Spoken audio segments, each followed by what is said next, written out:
Sounds like you did that for your music as well. Exactly. Because it's a real mix of influences. I mean, the first time I saw a performance, it was a film performance of yours. On the iPlayer thing, with the spinning stage. Yeah. When I saw that, man, I was like, oh, finally.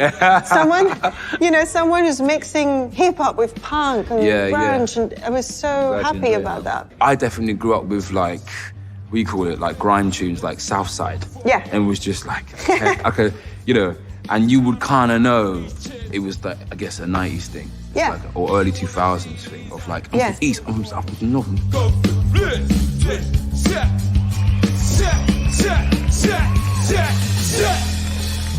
You're like the bullet that just couldn't find the mouth. You're like the bullet that just couldn't find the mouth. It's the same, it's the same, it's the same. It's the same, it's the same, it's the same. You signed on what records? Yeah. Right? Yeah. Congratulations. Gas. Has it changed anything? What are the gains? What are the compromises? I mean, today for you? in my mind, it's just an infrastructure that's going to heighten my own ideas. Because really and truly, it's just been me and my mate Daniel for the longest time, just a two-man team, just going for it. But we always kind of dance with the idea of, like, imagine if Walk got interested. Imagine if they were up for it. And then when it came about, I was just like, raw, that's nuts. Dream. Okay. Yeah. Amazing. But after signing and all of that, because there's a lot of things coming with signing. yeah. Understanding the business, reading the contracts, understanding how the business works. Yeah. It took me 10 years to understand all that Trust. It's a bit of a head spin. But when did you sign your first record deal? I was 23. Right, sound. I mean, I'm 32, and I'm on some, like, I know no one can tell me anything about my own creativity or what I'm trying to do. Yeah.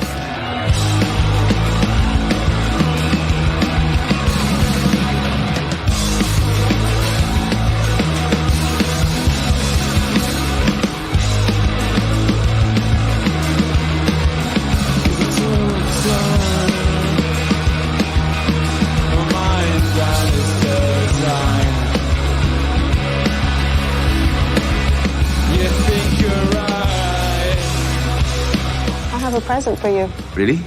Yes, I do. Okay. Shall we do it? Oh, my days, what is this gonna be? Oh, I know what this is gonna be. I know what this is gonna be. I'm gonna show you as well, go on. Oh, you got me a tech deck. Sick. Yes, bro. What? So, I have to explain why... I mean, Oh my God, look at this. Goku on Can my we leg. zoom on this?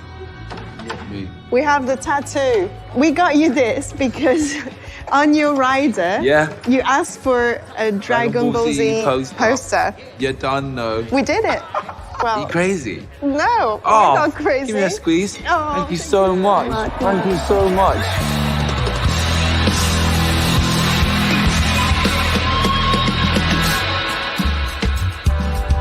Straight vibrations.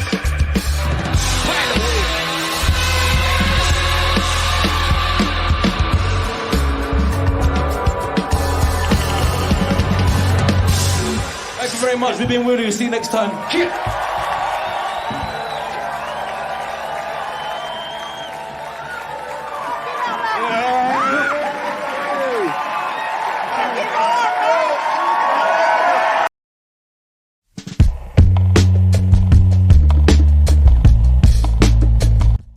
Bonsoir, bienvenue sur la chaîne du Sorcereur. Et aujourd'hui, je vais vous présenter un peu un artiste que j'ai découvert ce week-end. Je pense que ça a été mon coup de cœur de ce week-end, que j'étais en train de regarder comme d'habitude.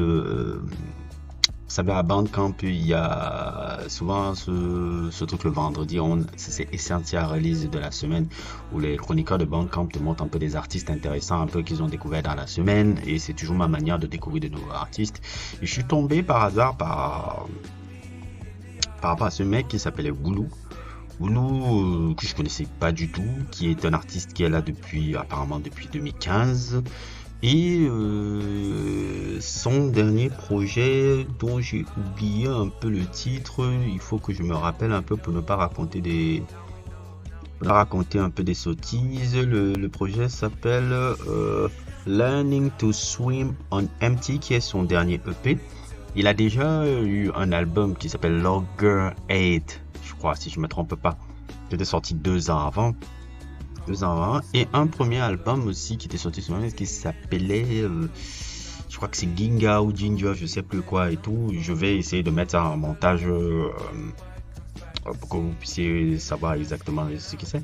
Et moi, je dois vous avouer que ça a été une très belle surprise parce que, comme vous pouvez un peu le voir un peu sur la petite introduction que j'ai fait, j'ai pas voulu prendre parce que l'introduction était de 10 minutes, j'ai pas voulu prendre tout le contenu de cette dame là et tout parce que j'aime pas prendre le contenu, j'aime prendre un peu le mini. Et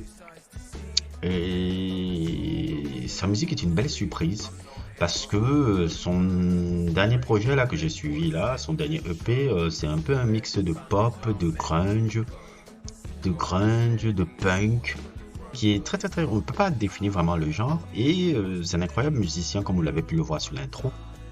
C'est vraiment un artiste d'une extrême qualité et tout, et je vois qu'il est signé dans le label Warp depuis 2 ans, que justement son deuxième album, oui, Slogan Head là, que j'ai suivi aussi, qui est beaucoup plus un peu punk, beaucoup plus punk et grunge. Le deuxième est un peu plus pop, punk et grunge. Il y a beaucoup plus de qualité pop un peu dans ce dernier album là, dans ce dernier EP, mais le deuxième album. Et le premier, il était un peu dans un délire un peu hip-hop soul, chill wave, qui pouvait rappeler un peu des producteurs un peu comme Knowledge. Et une de ses fortes influences que j'ai vu un peu dans une interview où il parlait que DJ Shadows, Introducing, je crois avoir fait un sujet sur Introducing il y a 5 mois, 6 mois et tout. Si vous n'avez pas encore vu, allez le voir. Introducing de DJ Shadows est l'un des plus grands albums sortis dans les années 90. Je ne sais pas si on peut définir ça trip-hop, quelque chose comme ça, c'est un album. Et son premier album, Ginger, je crois que c'est Ginger ou Jinga, je vais voir le nom, possède un peu cette spécificité là parce que là il ne chante pas et autres tout, c'est juste les instrumentations. Donc c'est vraiment un album d'une grande qualité et qui était vraiment mon coup de cœur cette semaine.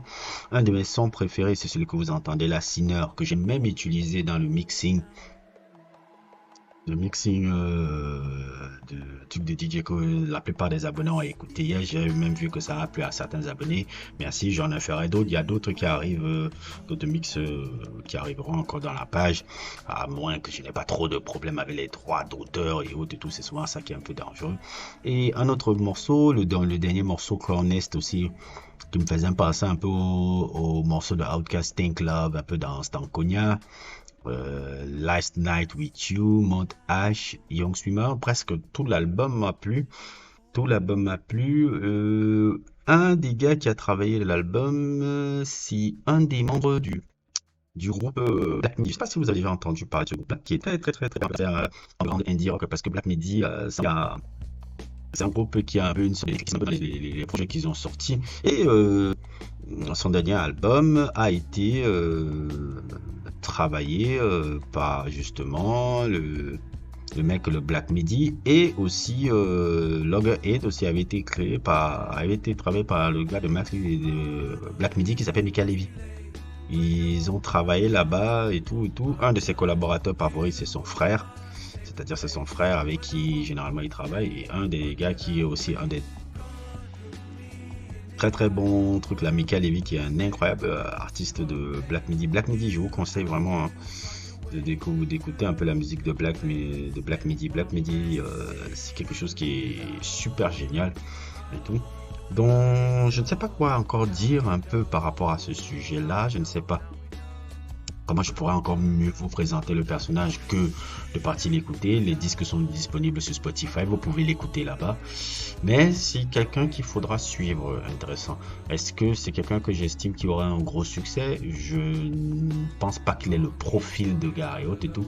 Mais un musicien respecté un peu dans le monde musical, généralement, oui, ça c'est clair, c'est que c'est quelqu'un qui va influencer et impacter beaucoup de gars un peu dans l'industrie musicale par rapport au nouveau son qu'il a créé. Parce que son style musical là, qu'on n'arrive pas à décrire, qu'on n'arrive pas ingurgité est quelque chose qui va impacter un peu les gens. Ça un peu, comme je l'avais dit un peu il y a quelques mois sur King Krul, un peu qui est un peu ce gars qui est respecté de l'industrie, qui est connu dans l'industrie depuis des années, mais qui n'a pas forcément un succès immensement commercial.